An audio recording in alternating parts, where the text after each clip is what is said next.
The motion was the USA should punish China for its human rights abuses. Leader of the government, please. Thank you very much, Speaker. Thank you, Judge. Thank you, Dylan, for being here. Opponents, it's truly an honor for me to be here in my first debate. The government has been tasked with proving that the USA should punish China for its human rights abuses. We are going to interpret that literally. The USA should, in fact, punish China for its human rights abuses. For a number of reasons, I'd like to present three arguments for the judge's consideration. The first is, abuse in one place is an abuse everywhere. Mankind is a brotherhood. We share DNA. We are of the same people, the same race, the same mentality, of the same history, of the same genetic pool. We are the same. Furthermore, apart from the scientific genetic aspect of the brotherhood that is mankind, economic globalization and political organizations like the United Nations further support the idea of tearing down borders. These artificial constructs that separate one country from the next are becoming increasingly obsolete. We must protect one another. Now, within the framework of this specific motion, the USA is being asked to punish China for its human rights abuses. Absolutely. Although I would go on to make the argument that one country should punish any other country for human rights abuses because we share this commonality in our genetics, in our economy, in our shared history. Permitting evil anywhere or failing to eradicate abuse gives it the potential to flourish anywhere. Second, Chinese abuses have specifically led to death. People have died because China refuses to adhere to basic human rights. The Tiananmen Square incident of the 1990s led to the death of... yes? On the point that you made about basic rights, could you be more specific about that, please? Sure. If you let me continue specifically with this argument, in the case of the Tiananmen Square incident, the human rights abuses committed by the Chinese government were murdering its own citizens. I think that is the most egregious, horrific, nightmarish of all possible abuses. And in fact, they killed dozens of their own students. Excuse me, Judge, I have 30 seconds remaining or 30 seconds in? Exactly 3 minutes. Okay, thank you. Excuse me. This occurred during the 1990s. Now, if we go back even further to the end of the World War II, 60 years ago, Mao Zedong's series of 5-year plans forced the relocations of millions of Chinese. Millions of Chinese. This forced relocation to collective farms or to collective industries caused death and poverty. It took away any concept of land ownership. This is certainly an abuse when you take away a person's possession and their freedom to live where they want to live and how they want to live. The U.S., everyone should punish this kind of abuse. Now, I'd like to segue this into my third argument because abuses of this nature are particularly important when you're speaking of the country that represents 1/6 of the human population. The Chinese population is over 1 billion people. It is the most populous nation on Earth. The U.S. is the most powerful nation on Earth, militarily and economically. These two titans must set the model. China, specifically because it represents so many human beings, and the United States because it has the power and the responsibility to do so. These two superpowers set the stage for the rest of the world. They are a role model.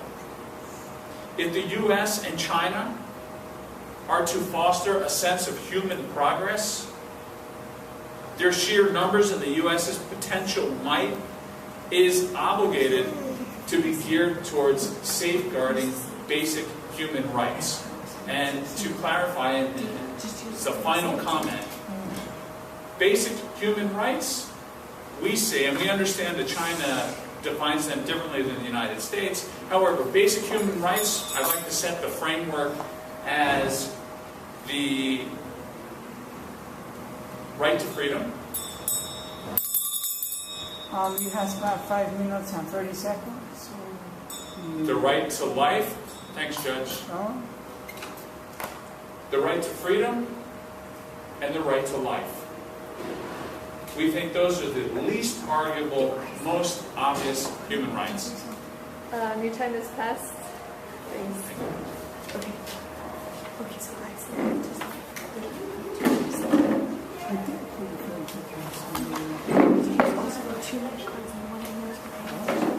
Okay. Thank you. What is being set forward here is that the U.S. should punish China for its human rights abuses.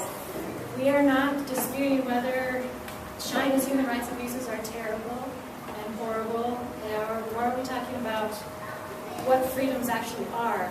What we are talking about is what is the U.S.'s role with respect to doling out punishments to this particular nation. It is our belief that it is not the U.S.'s role to punish China. That is what has happened in the past. We believe that this role should be given to a different body altogether, and that's what the United Nations was set up for. First reason, when the U.S. has gotten involved with someone's civil liberties in another nation, with another sovereign nation, there has been chaos. For example, the U.S. went to Vietnam for the same reason. Point of order. Okay. I believe that time's open to have points of information, but the bell was not rung. In other words, 30 seconds have passed and you didn't ring the bell. Okay. Point well taken. Let's ring the bell and then. And I get fired. Okay, fine. All right, back to Vietnam. When the U.S. went... Wait, when? Yes. You made the claim that neither the United States nor the United Nations has the responsibility to keep China in check in terms of their human abuses. Could you please offer us who would? I think I must have misspoken if that's how you interpret it. It is the United Nations' role to punish China, not the U.S. Okay. When a sovereign nation goes directly against another, their civil issues, there usually is chaos and confusion. We've had that happen before, and I'd like to give my example.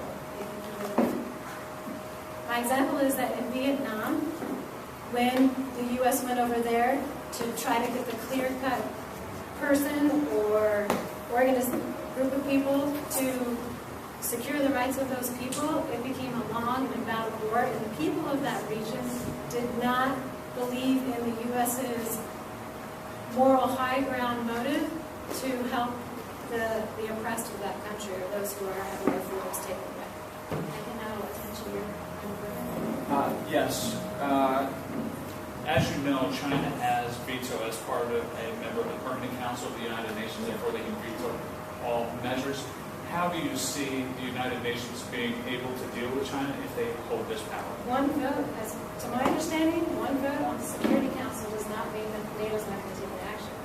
Does it have to be a unanimous vote in the United Nations to make NATO take an action? I don't really know, but I doubt it. Anybody know? Okay, I'm going to go with the assumption that just because China has a seat on the Security Council, and if they disagree with something, they can still move forward. The United Nations as a body can move forward and still take action against China. Okay, second thing. My colleague says that abuse in one place is an abuse everywhere. While that is true, that does not necessarily give one sovereign nation power to another to take that role in punishing them. Orders are meant to be broken down. If orders were broken down, then we would have chaos. Orders actually cause security and cause a framework with which a government can work in it. Now, so who should do this? Who should punish China? If we get involved, or as the U.S. gets involved in... Your time has passed. Is one point of clarification when the bell rings, does that signify to you that your time has passed, or that you have 30 seconds left?